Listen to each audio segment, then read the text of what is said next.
So what we want to do today, and we always have this discussion, do we cater this to the people who have attended many times, or do we cater this to people who have never heard the story before? And since it has been a while, we decided that we will at least include some of the points that we've made in previous investor updates in terms of the market. And basically what we want to do is provide you with an update on our investor presentation. In fact, if I go to the agenda here, we do that. We want to give you the overview as an investor. This is the overview in a little bit more condensed version that we provide every time we talk to investors. We also want to give you a business update, what's new in the business, talk a little bit about valuation and a few other things that are more investor related. But the reason why we want to start and spend a little bit more time on the product side is because we're really expanding our product offerings. As many of you know, we are a payment solution, and it's for e-commerce, and that's what we've been focusing on in the past year or so. But we're expanding that into cross-border payments and even further out, Web3 and for the metaverse. We want to be the payment solution for the future, and that does include, the future does include Web3 and the metaverse. So if you have questions, please type them in the Q&A or the chat. I think it's the Q&A that you need to type it into. Ben will keep an eye on it. And Ben, feel free to stop me during the presentation and ask those questions if you feel it's relevant. Otherwise, we will definitely have a Q&A at the end. Ben, anything that I forgot here? No, I think that's the agenda. All right, let's go for it, right? So I just want to remind us all, since people are talking about the crypto winter and what's going on and the market is being challenged and all that, I just want to remind us all of what it is that we are doing. The last many years have been about investing in crypto as an asset. All the exchanges out there and those who are having trouble, it's all about people who invested in crypto and bet that it would go up or down, right? Great. That's not what we're in. We're in the market where crypto is used as an infrastructure. It's basically a technology that will make a lot of processes more efficient, including payments. So for us, we don't care which coin people are using.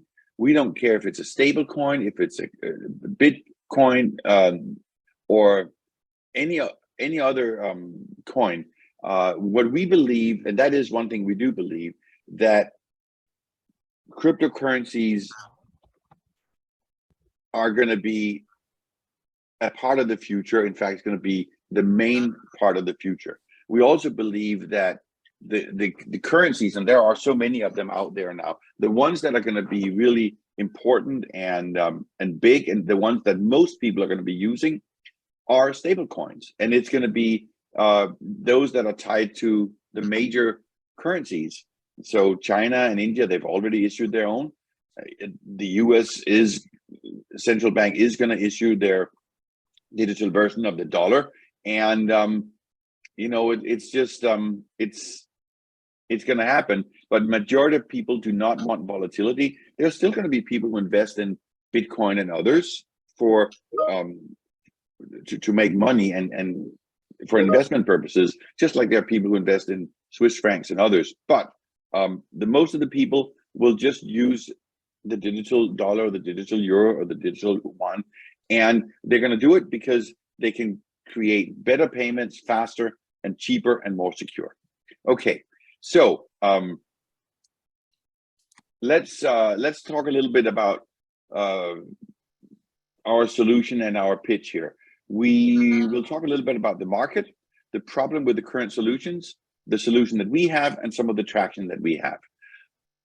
Now, as you know, the payment is very large. The payment market is very large. But one thing that's important to notice is that it's evolving rapidly towards Web3 and the metaverse. And we'll talk a little bit about what the Web3 and the metaverse is all about. That's one thing that's an important point. And we'll talk about the size.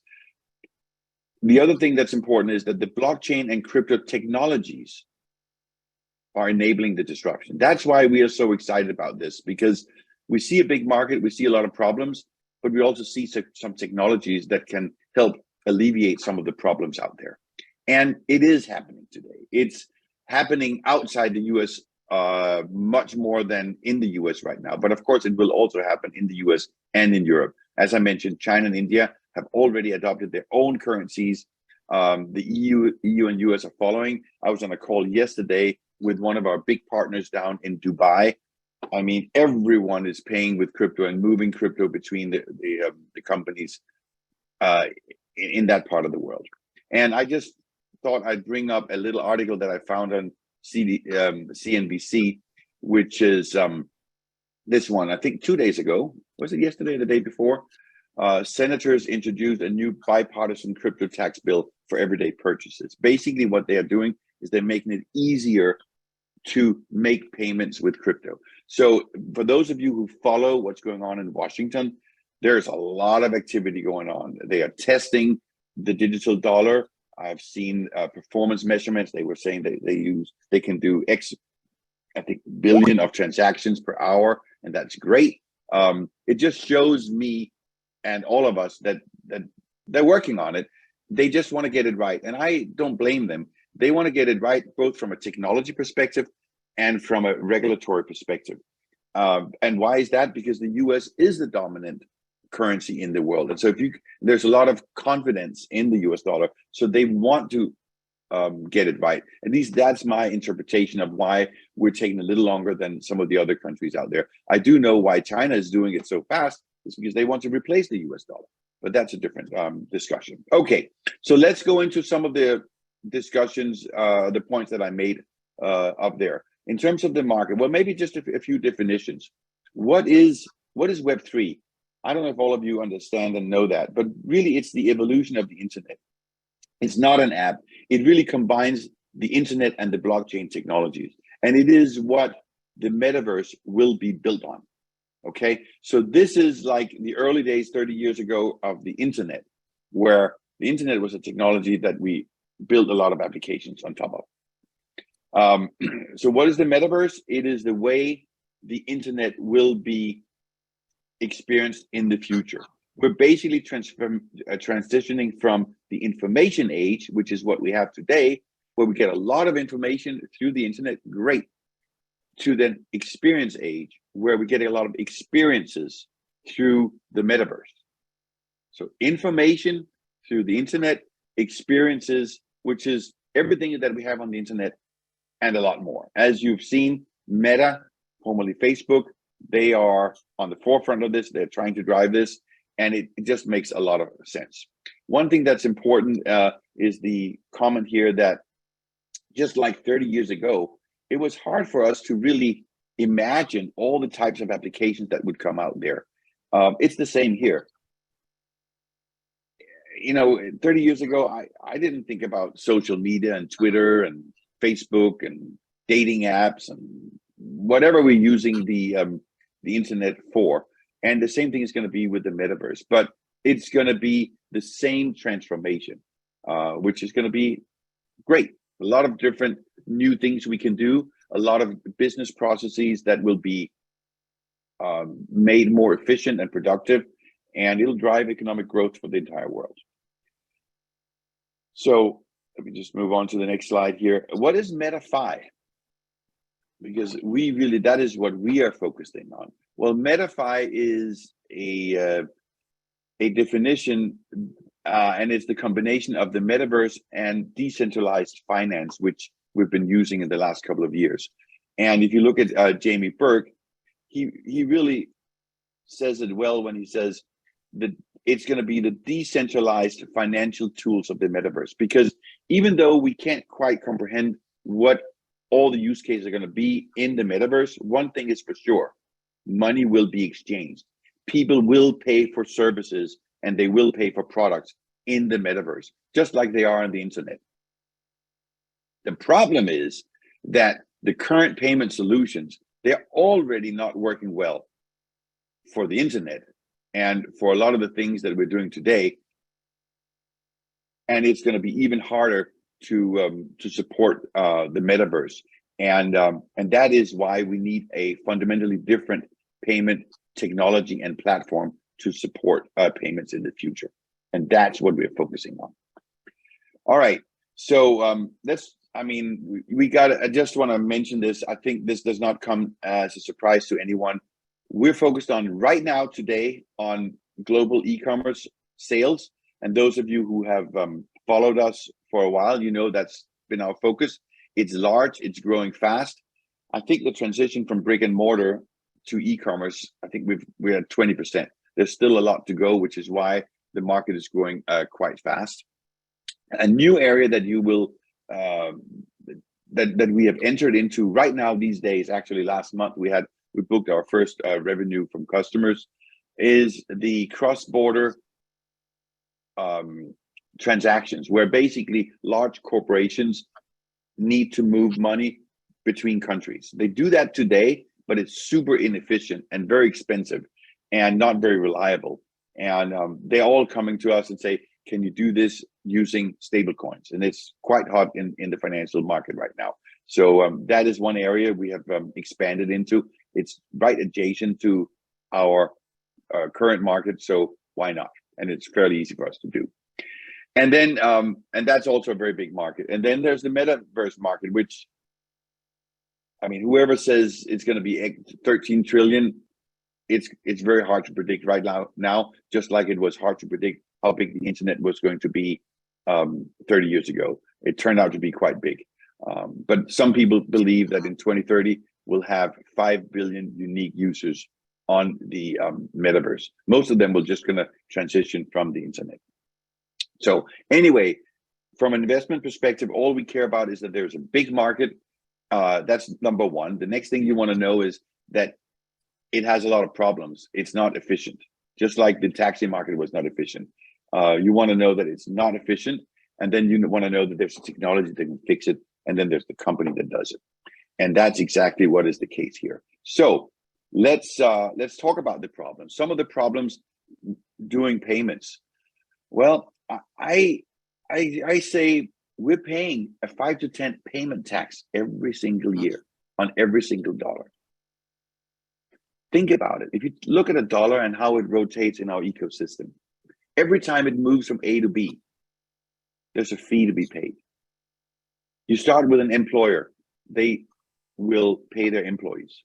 They have to pay a payroll processing fee. They have to pay a fee to move the money from their bank to the employee's bank.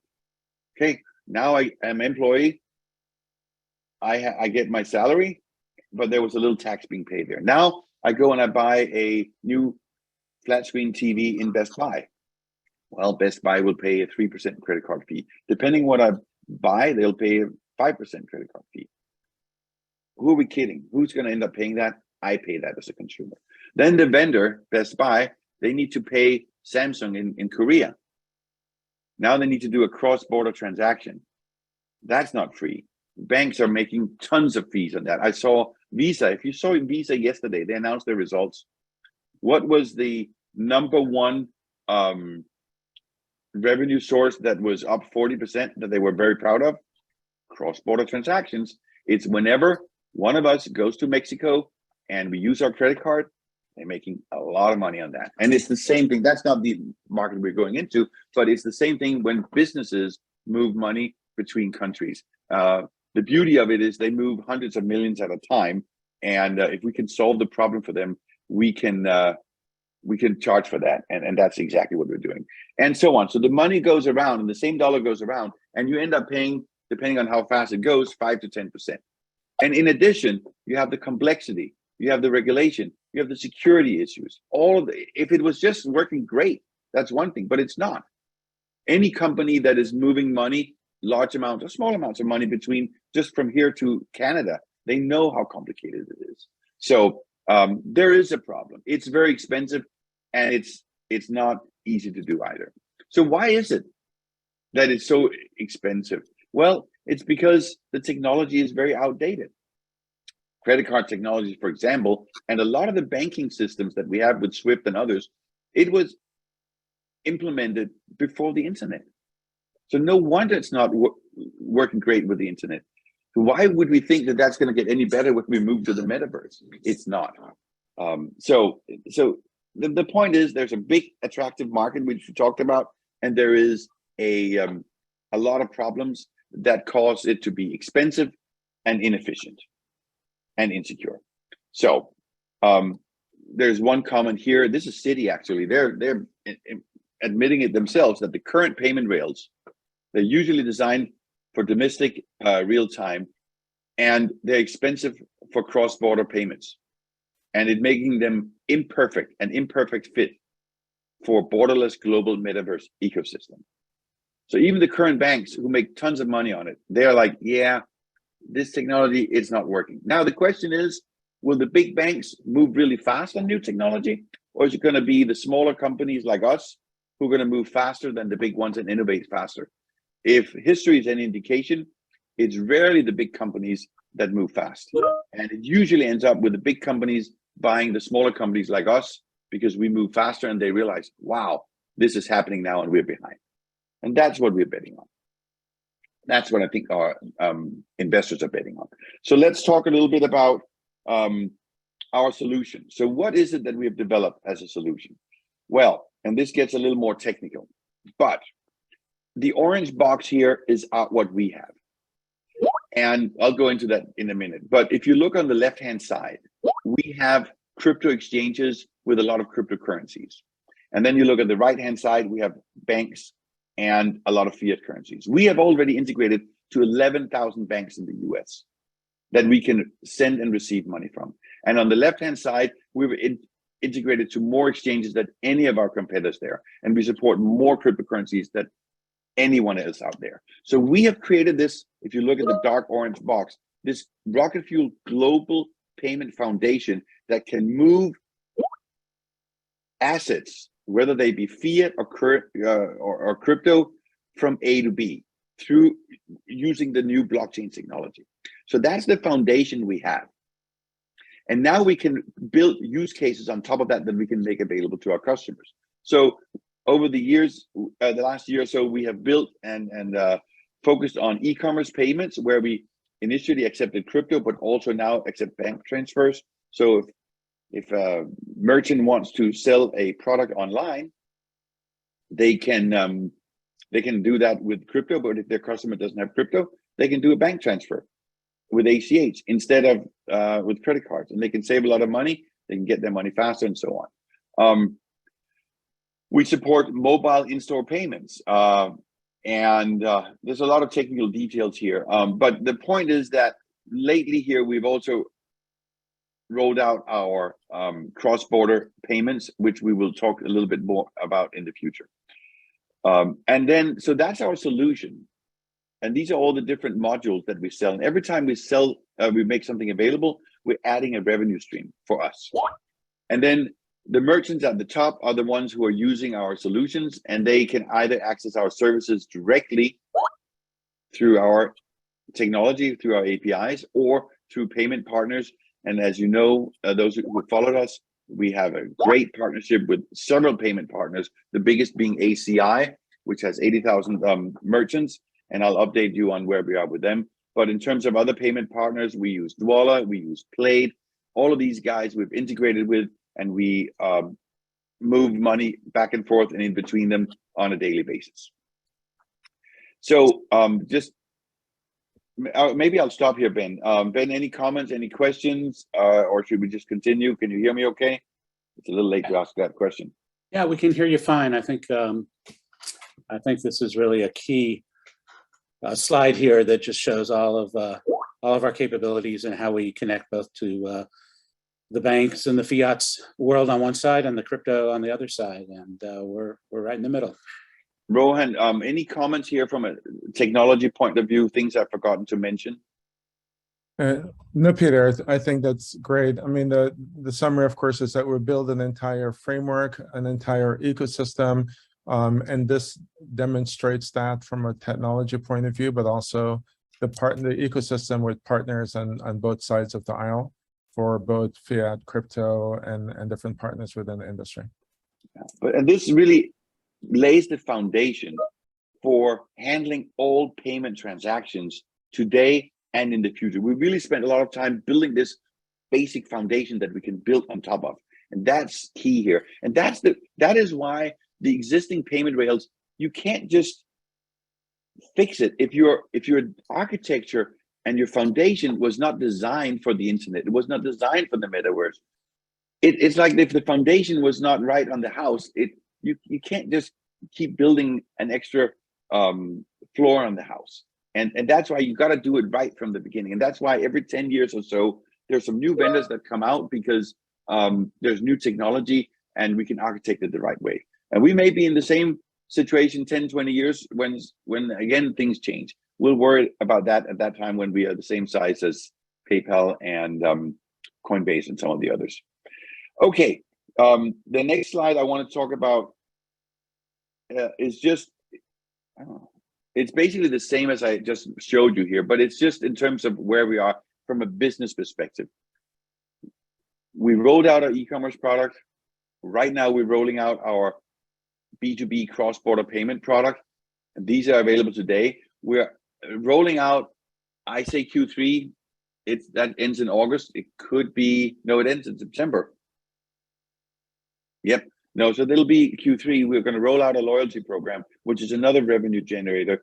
It allows us for every time somebody makes a purchase using our technology, it allows us to let our shopper earn loyalty points. But instead of earning points, they'll actually earn a coin, which we will also launch later this year. So it's quite a new way of doing this. It's very interesting. There are no one in the payment industry, at least that we know of, that offer loyalty programs. None of the payment providers that we work with. So we're going to be the first one in that market. Today, the merchants own their loyalty programs, Target and so on, but the payment providers do not. And the benefit of that is, A, we're using new technology as coins and so on, but B, it's going to be much easier to use your points anywhere you want to use it. So today, if I earn airline points with United Airlines, I can use it maybe with Macy's and so on, but it's not easy. And it's not easy for me to transfer it over to, for example, my family members. You can't easily do that. And if I want to exchange it to cash, I can't do that. Now, if I have loyalty coins and they are traded at an exchange, for example, on Coinbase, I can exchange it to cash. I can send it with a wallet to somebody else. So the cryptocurrencies are perfect for loyalty programs. And then later on next year, we'll roll out specific functionality for the metaverse payments. So that is our journey here. Every single time we can add revenue streams. Okay, so this, we are going to see if we have time to show a little demo, but this is really what it looks like. Anyone who has tried to pay with our solution, they know that it's super, super, super easy. We are right now working on 2 projects, which I'll talk about in a minute, where we have merchants that accept crypto today using one of our competitors, and they are switching to us. And it is so wonderful to hear, A, they want to come to us. That means we have something better than they were used to, but also that they see their reaction when they're like, wow, that is the way it's supposed to be done. There's no QR codes, no complex way. Now we can offer crypto payment to all our customers, not just the techies, and they really like that. And then the entire backend software, how we handle all that. But let me I think I have a slide that talks about that. What is it that people really love about our solution? One is they like the settlement guarantee. A lot of them are worried about, well, if I accept crypto, what about the volatility? Well, you don't have to worry about the volatility. Just like with credit cards, if you have a British person that walks in the door and he pays with his credit card, you don't worry about whether the British pound goes up and down because you settle in dollars. And the same thing with our solution. If you're selling a $100 sweater, you will get $100 into your bank account tomorrow, no matter what happened with Bitcoin or whatever the shopper wants to pay with. So that's a very important point. They all love that. one-click checkout. We have the best user interface in the industry. People love us for that. We support, you saw the previous slide, we created the foundation, the basic of building all these solutions on top. So we support all the fiat currencies. We support more than 200 different currencies. We support all wallets. Why is this important, by the way? Why is it important to support a lot of wallets? I tell you why. If you're selling a new Rolex watch and you're saying, I accept crypto, and then the shopper has her cryptocurrencies in a wallet that you don't support, then they cannot pay and you're losing the sale. That is why it's important to support all cryptocurrencies and all wallets. So we're the only ones where you can pay directly from a number of different exchanges, directly without using QR codes. There are some that do one or two. That's great with one or two. What if your customer has their cryptocurrencies in the third and you don't support it? The merchant loses a sale. They don't like that. Okay. Advanced partner dashboard. We are very partner centric. The way we go to market is with our partners, and they require, these partners have either sub partners or they have a lot of merchants. They need to be able to track their business. They have billions of dollars in volumes every single day that they used to from their credit cards. They want the same functionality when it comes to crypto and bank transfers. So we've spent a lot of time creating the behind the scenes functionality that is required for that. We talked about the loyalty program. One thing that is very unique as well, for those of you who have tried to make a payment with a wallet on your phone, you notice that a lot of times the merchant side will say, well, you know, we have initiated the transaction. It may take 5 minutes, it may take 10 minutes, and then the transaction is finally confirmed. That's a problem for the merchant, because they cannot ship any goods, or if you buy something electronic, they cannot make that available. And sometimes it can take up to half an hour to confirm the transaction.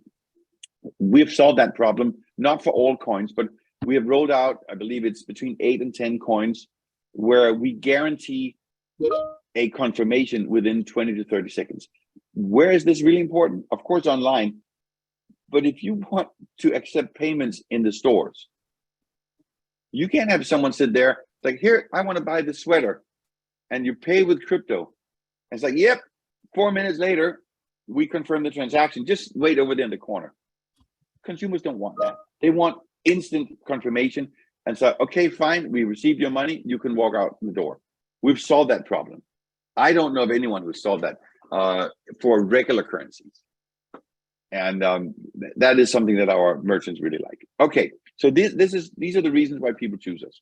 All right, so now we've talked about a nice big market, problems with the current payment rails that we are solving, and we've talked a little bit about our solution. So let's talk about where we are as a business. And then those of you who followed us for a while, you know that we spent the first year, a little bit more than a year, building the product, getting it out to our first customers and partners, getting them on board, implement it, run the first transactions, find the first errors and bugs that we always have in software, fixing it, right?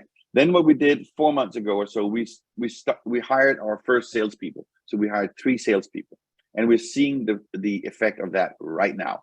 A very fast growing pipeline with a lot of partners and a lot of merchants in them. So I don't want to officially here, I blank them out here, but we have a total of about 50 partners that we talk to. Their overall credit card volume is about $30 billion. And so you could say, okay, how much of that are you going to get, RocketFuel? Well, we're thinking that over time, in the first year or two, we're probably going to convert 5% of that to crypto. It depends on which country we're in, how far each country is in terms of adoption of cryptocurrencies. If you're in India and China, they're further along. I tell you, the minute that the US central bank adopts the digital dollar, this will change. Everybody will start using crypto to buy, and it's going to happen fast. So we're saying 5%. If it's 5%, it's $1.5 billion in our pipeline. And we also do ACH. Everyone has got a bank account. So we believe that we can get 10% conversion rate there. You can argue whether it's 10% or 9% or 5 or 4 or 3 or 6 or 7. But if those numbers are right, then we have a pipeline with our merchant partners of 4.4 billion. Are we going to win all that? No, of course not. But we're going to win some of it. And it's pretty good in 4 months to build a pipeline like that. Those partners have introduced us, and we've had discussions with more than 200 merchants. And the volume there is 4.3 billion. We have about $500 million in pipeline right there. And that's what happened in just 4 months. So, and these are large companies, and a lot of this is coming through our ACI partner, who already have large airlines, very large retailers, and those kind of companies that generate billions of dollars there. But of course, they also take a little longer. I wanted to see if I can bring this one up. I wanted to, Ben, can you still see my slide here? Yeah. Yeah, great, Yeah, thank you. so. Yeah, so I wanted to just, I mean, I don't want to mention names here, but I just want to give you a couple of examples.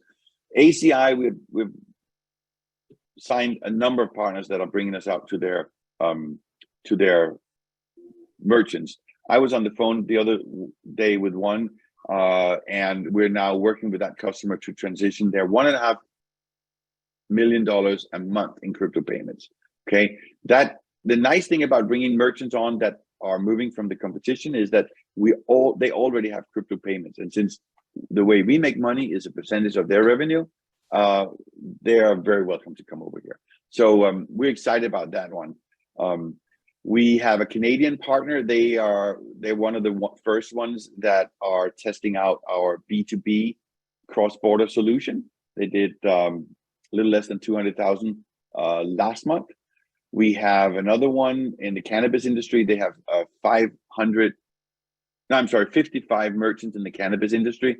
And we're integrating their point of sale system now, and it's expected to be completed in September.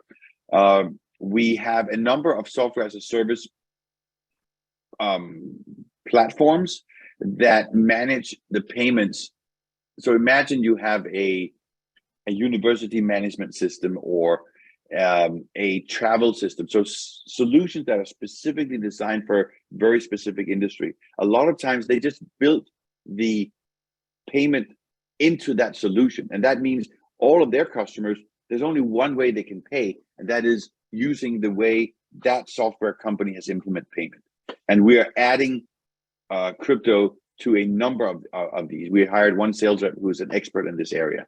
And a funny story there is we're working on another project with another of these software vendors that is also moving away from our competitor over to us. What happened was that one of the players in the market, they're pulling out of the US, and so they came to us and said, wow, in 3 weeks, they're pulling the plug on us. And we have a lot of crypto volume every single day. We don't want to give that up.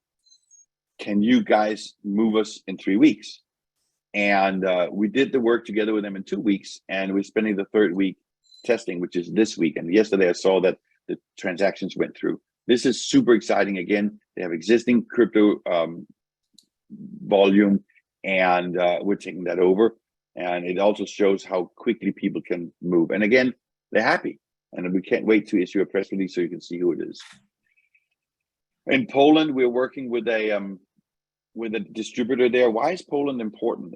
Because they border Ukraine, and Ukraine is in a little bit of trouble in many ways, including their financial markets. But so what we can do with crypto and blockchain technology is we can make that work much better, both for the consumers, but also moving money back and forth. So we're working with a couple of customers over there. Who else? There are many others, but this is just a little snapshot of some of the customers that we're working on. Some of them are live, some of them are almost live, some of them in the pipeline. Those that are in the pipeline, of course, we won't win all of them. But the nice thing is we met with 200 customers. That means there's interest, right? And that's what I look at. And so it's our job to articulate our value proposition and close some of these. And we are. Great. So let me see here. Let me move on here. to the next slide.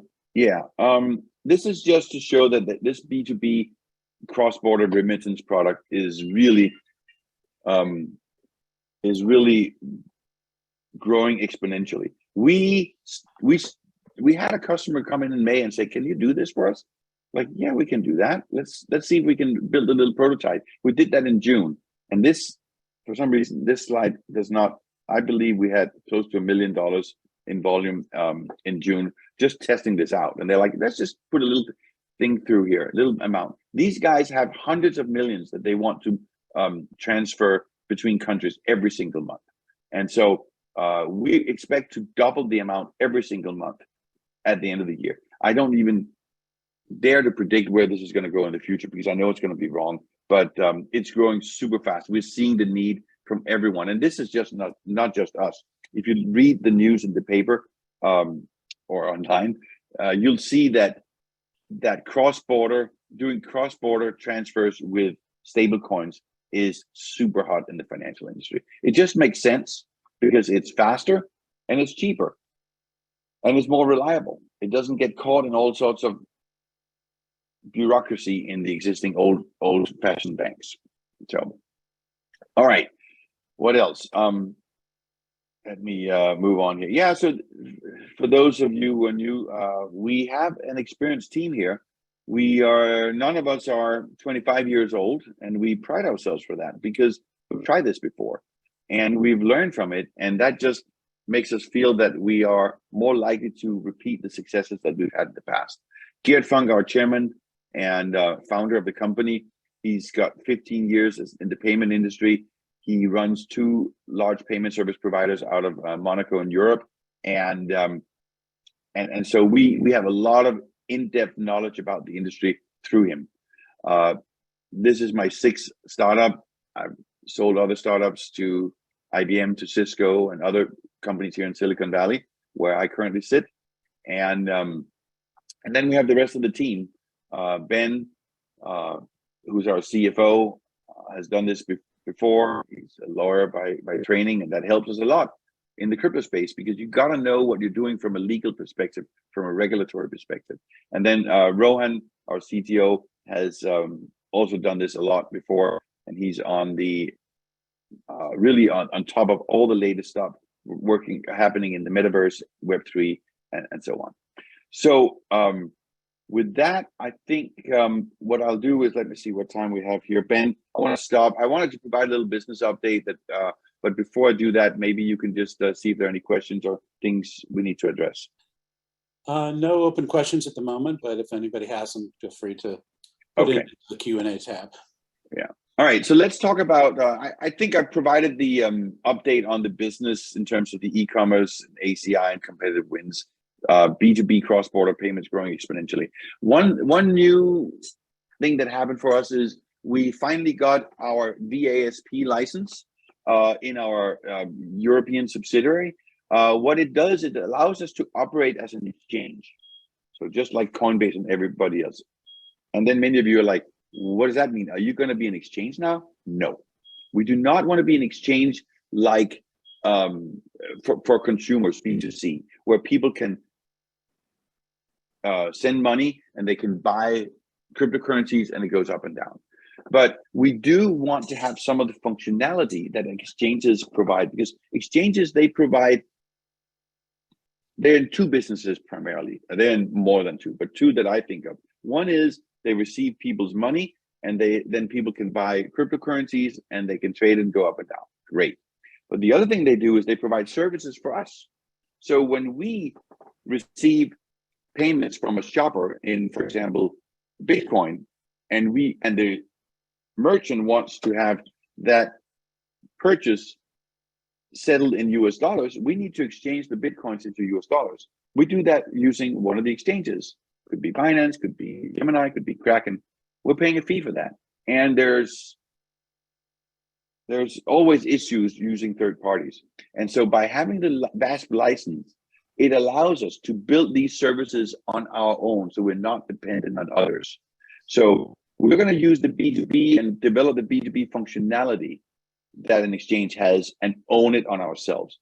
Initially for our own usage, but who knows, we could provide this to others that have a similar need. So that's on the license side. IR, we have hired an investor relations firm last week, so you should see a lot more coverage out there in the next coming months, and that's great. In fact, we're thinking about hiring 2 new firms. We'll see. I mentioned that we're doing an ISPO, which is a coin offering that we will use to raise some money for the company, as well as use it for our loyalty program. And then I wanted to just ask Ben, because we have reduced the amount of outstanding shares, which is of course always interesting for an investor.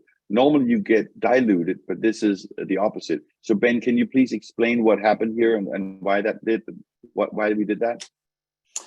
Yes, those of you who've ever read our 10Ks or 10Qs know that we've had some litigation going on with one of our former founders concerning defects in our patent application portfolio that he didn't tell us about. We settled that case in June. He originally had 5.4 million shares, I believe, and he returned 3.6 million of them to us to settle the litigation. And that was about 10% of our outstanding. So since the pie got 10% smaller, every share now is worth 10% more. So I think that's an excellent result for the company. Yeah, thanks for that update. And we are going to raise some money here between now and October, not that much, but some money. And so we're going to do it in 2 different ways. We're going to issue some more stock, and we are going to also raise it through our coin. Ideally, we want to raise as much as we can on the coin, so we may not have to sell stock. But the good news is that the stock we'll be selling is what we got back through this this settlement, which means you will, for those of you who are already investors, you will not get diluted by this fundraising. At least that's my expectation. Depends on pricing and so on. And then, yeah, the last thing I want to say is that our market valuation is low, and some of you have been very nice to remind me and Ben and others about that. We are aware of it. The market cap in the market is not always an indication of the value of the company. We've seen that many times when people get bought for a lot more than their share price is, and that's the case here. There was a recent Rosenblatt report that was issued, and I would really highly recommend that you guys look at it. But what you can go in there and you can see the multiples in the various industries, and here's one for the payment industry and the P2P transfer remittance industry, which we're in. And so this talks about PE ratios, but I think one ratio that is more relevant for startups is really the multiple of sales, because most younger tech startup companies are being traded at a multiple of sales. We see this again and again and again, where companies spend billions of dollars on a company because it has great technology and it's growing fast on a revenue perspective. And what's less important is whether it makes money or not profit-wise, because they can see the synergies. For example, if a Visa would acquire us or somebody else, they've acquired many companies that are in the same boat, where they're growing fast, they have great technology, they may or may not be that profitable. It's less important to the acquirers. So Ben, do you remember, I know that this slide has the PE ratio. I think in the report it also talks about the multiple on the revenue. Is that right? Yes. So they're showing for payment infrastructure something like 4 to 5 times that's EBITDA to sales. Yeah, a little lower for the payment transfer sector, a little higher for the software backend solutions sector. You know, we're kind of in all 3 of those. So, and remember, these are for large publicly traded companies with very, substantial sales and revenues. So as a startup, I think we would have, much higher multiples. Yeah, the smaller companies usually have a higher multiple, and the bigger ones have a smaller, and the average is somewhere in between. So it's just good food for thought for those of you who want to take a look at that. that's really all I had prepared for today. We wanted to show you the latest. I do see there's some Q&A. We do have one question from the crowd. Yeah. Is that from Bruce Brown? This is from Bruce, yeah. What is the status of partnering with eBay, Etsy, and other platforms? So while I answer that, Arvind, can you share your screen, and maybe we want to show you this B2B product so that you know it's real and not just something we're making up here. So what is the status of partnering with eBay, Etsy, and other platforms that have thousands of merchants? Well, we're doing this. We're going out to a lot of different partners that already have relations with thousands of merchants, and it's standard sales work. And I mentioned some of these partners. ACI is the biggest one, but we have many partners that have thousands of merchants that they can bring this to market to. Right now, we have not broken through to eBay specifically and Etsy, but I'm sure the sales team is working on it. They're not holding back, but yeah, there's so many out there, and they're all on our list, and we do one at a time. Some people, they don't respond when we call them, when we email them. It's timing. Maybe they are, some of the largest companies are actually saying, no, we don't want to go into crypto yet. I mean, at Amazon, right? You can't use crypto on Amazon. We've tried, and they're like, yep, we're thinking about it, but we're not ready yet. Specifically with Amazon, I have a feeling they'll do it themselves, but you never know with them. All right, let's take a look at it real fast, Arvind. Show us what you guys have implemented right now. Yeah, hey everybody. Peter, can you confirm if you can see my screen? I can. Great. All right, so this is our version 1 of the portal that Peter was talking about. This is where we allow our partners to send funds across borders using a very simple interface, right? So as you saw, I logged in, and this is the portal I see. Here you can see the recent transactions, and here you can get the high-level details on this transaction. I just initiated this transaction a few minutes before the call. So it's not actually that I've sent the funds, right? Just to test something out. It's very easy to initiate a transaction. You just click here, you choose the currency you're sending, the currency you're sending from, and the recipient, which currency they're going to receive. So for this use case, let's say you want to send euro, I just enter the amount over here, let's say 10K, and I got immediately the exchange rate. This is based on the fees that we have set up, the exchange rate, and it also includes any of the conversion costs, right? For crypto on-ramp, off-ramp, there are multiple fees involved. So it takes everything into account, and you get an estimate of how much it's going to cost and how much the other person will receive. Before you move on, oh, that's fine. Go ahead, please. Well, I just want to say that in this situation here, right? Today, you can mention a stable coin. I think in the next version, you can just mention US dollars and take it directly out of your bank account, right?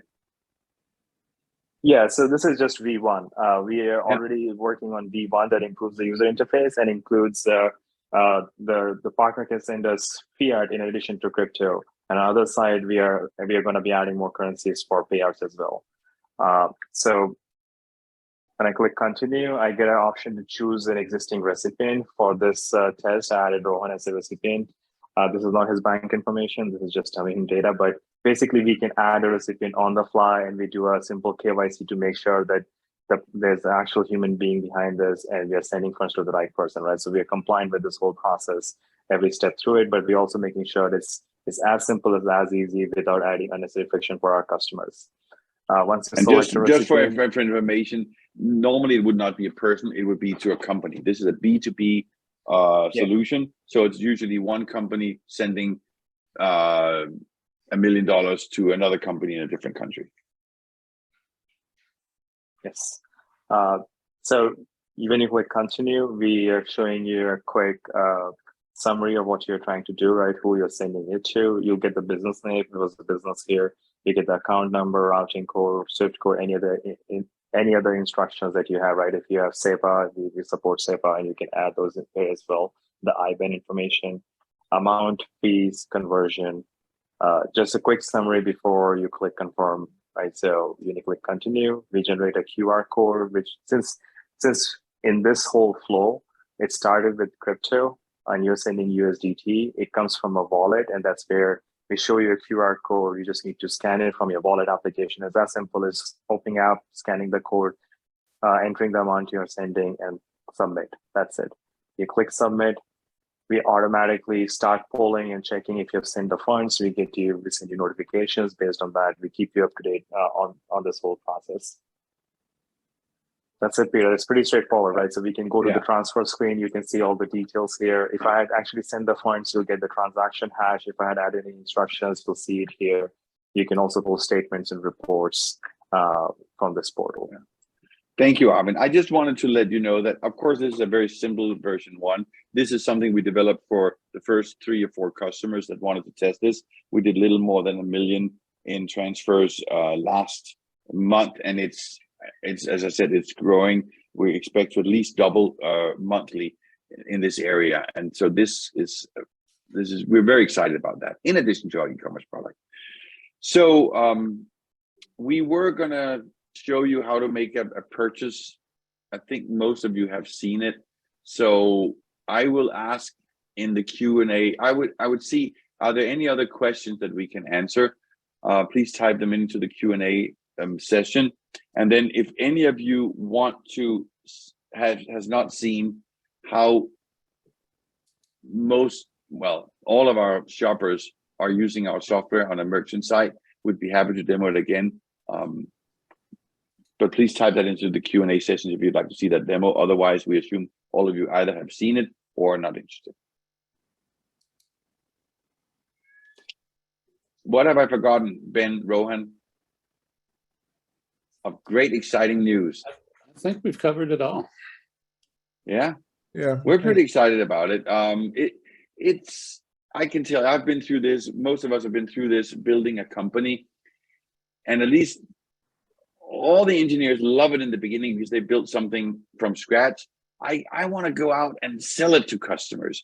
I want to get that feeling that I had on Tuesday or Monday, whenever it was, when we are with this customer who says, wow, we're using your competitor and your product is so much better. And then it becomes not a discussion about whether we're cheap or not. They're like, if you can just charge the same, we're fine. That's exciting. That's when you know you're adding value in the market, when people are willing to use your software and pay for it. And that's where we are now. That's why I'm excited. That's why our sales reps are excited.